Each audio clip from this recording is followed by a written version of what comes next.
فصل سوم کفر اور اس کی اقسام۔ کفر کیا ہے؟ لغوی اعتبار سے کفر کے معنی ڈھانپنے اور چھپانے کے ہے، اور شرعی اصطلاح میں ایمان کی ضد کو کفر کہتے ہیں، یعنی اللہ اور اس کے رسولوں پر ایمان نہ لانے کو کفر کہا جاتا ہے، چاہے اس میں تکذیب، جھٹلانا پائی جائے یا نہ پائی جائے، اس سے کوئی فرق نہیں پڑتا، بلکہ شک و شبہ، اعراض و حسد، کبر و نخوت اور خواہشات نفس کی پیروی وغیرہ سے بھی اس حکم میں کوئی فرق نہیں پڑتا، اگرچہ جھٹلانے والا سب سے بڑا کافر ہے۔ اسی زمرہ میں وہ منکر اور جھٹلانے والا آتا ہے جو دل میں رسالت پر یقین رکھنے کے باوجود محض حسد کی وجہ سے کفر کو گلے لگائے رہتا ہے۔ کفر کی اقسام۔ کفر کی دو قسمیں ہیں، کفر اکبر اور کفر اصغر۔ کفر اکبر مراد وہ کفر ہے جو مسلمان کو دائرہ اسلام سے نکال دیتا ہے۔ اس کی 5 قسمیں ہیں۔ تکذیب یعنی جھٹلانا کفر اکبر کی پہلی قسم ہے۔ اس کی دلیل اللہ تعالیٰ کا یہ قول ہے وَمَنْ أَظْلَمُ مِمَّنِ افْتَرَى عَلَى اللَّهِ كَذِبًا أَوْ كَذَّبَ بِالْحَقِّ لَمَّا جَاءَهُ أَلَيْسَ فِي جَهَنَّمَ مَثْوًى لِلْكَافِرِينَ۔ اور اس سے بڑا ظالم کون ہوگا جو اللہ پر جھوٹ باندھے یا جب حق بات اس کے پاس آئے تو اس کی تکذیب کرے، کیا کافروں کا ٹھکانہ جہنم نہیں ہے؟ سورۃ العنکبوت آیت نمبر 68۔ تکبر و انکار۔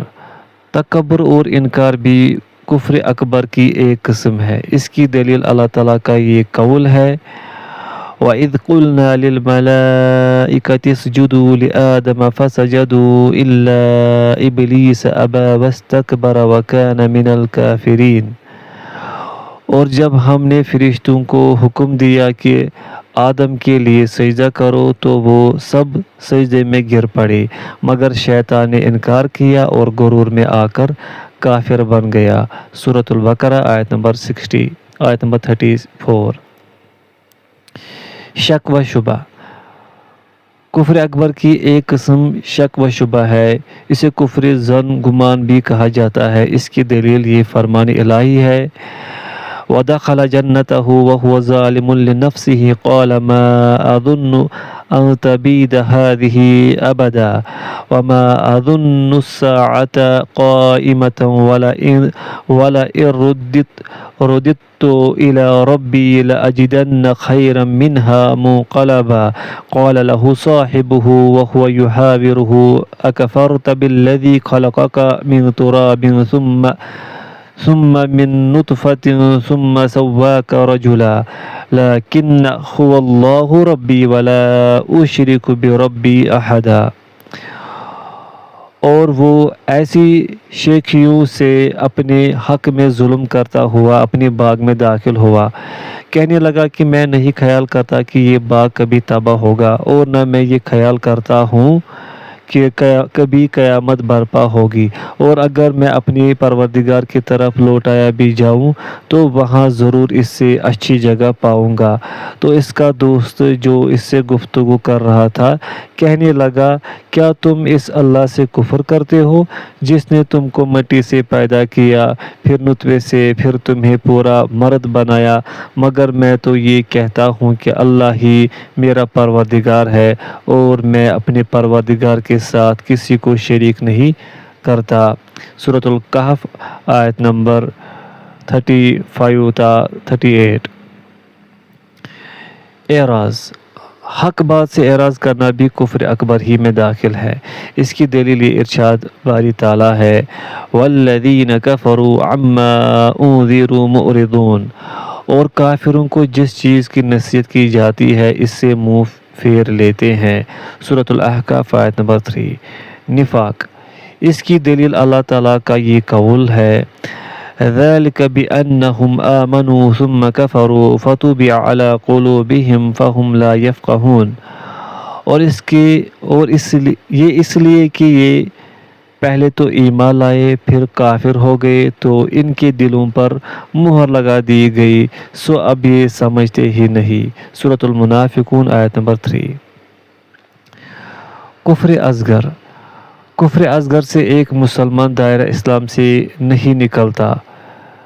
اس کفر کو عملی کفر کہا جاتا ہے، جیسے کفر نعمت۔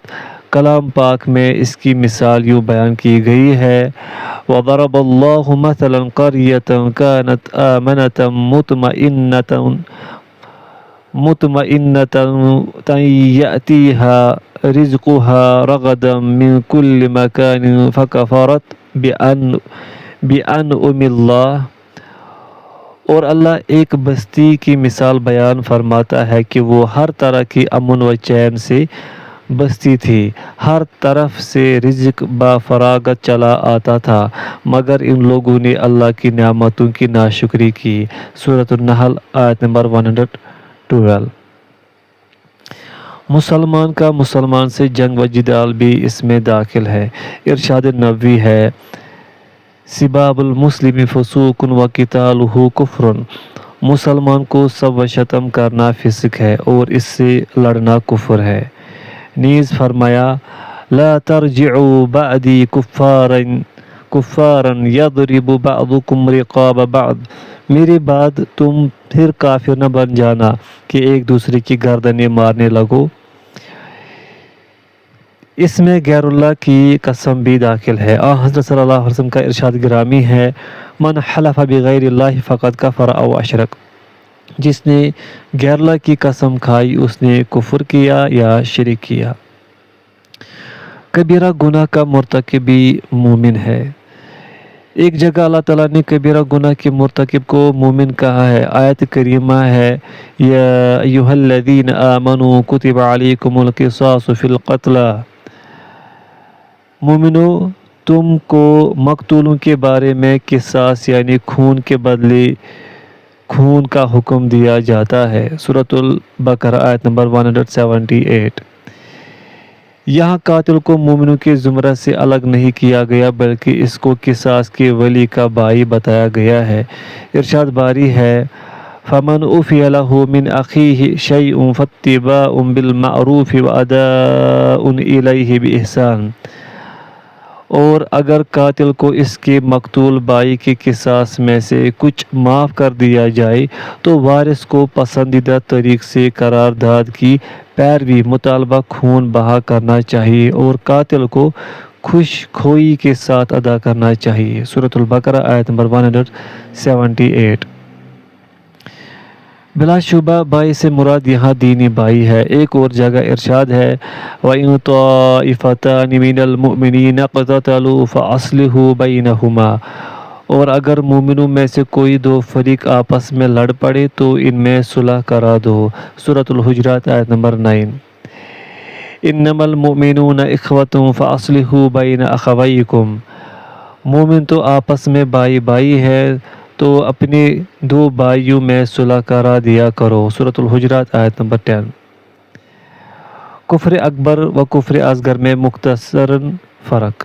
پوائنٹ فرسٹ: کفر اکبر ایک مسلمان کو ملت اسلامیہ کے دائرے سے نکال دیتا ہے اور اس کے سارے اعمال ختم کر دیتا ہے، جبکہ کفر اصغر ایک مسلمان کو دائرہ اسلام سے نہیں نکالتا اور نہ اس کے سارے اعمال ہی برباد کرتا ہے، ہاں اس میں نقص ضرور پیدا کر دیتا ہے۔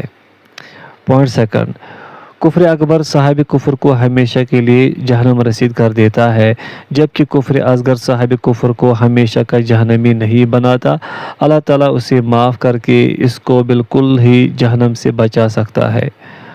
پوائنٹ تھرڈ: کفر اکبر سے صاحب کفر کا جان و مال مباح ہو جاتا ہے، جبکہ کفر اصغر اس کی جان و مال کو مباح نہیں کرتا۔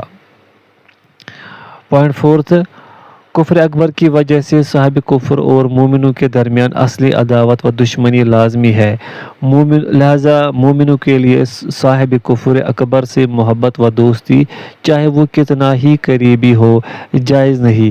جہاں تک کفر اصغر کی بات ہے تو اس کی وجہ سے صاحب کفر اصغر سے دوستی کرنے میں کوئی حرج نہیں، بلکہ اس کے ایمان کی مقدار کے برابر ان سے محبت و دوستی کی جا سکتی ہے اور اس کے کفر و عصیان کی مقدار کے برابر اس سے بغض و دشمنی رکھی جا سکتی ہے۔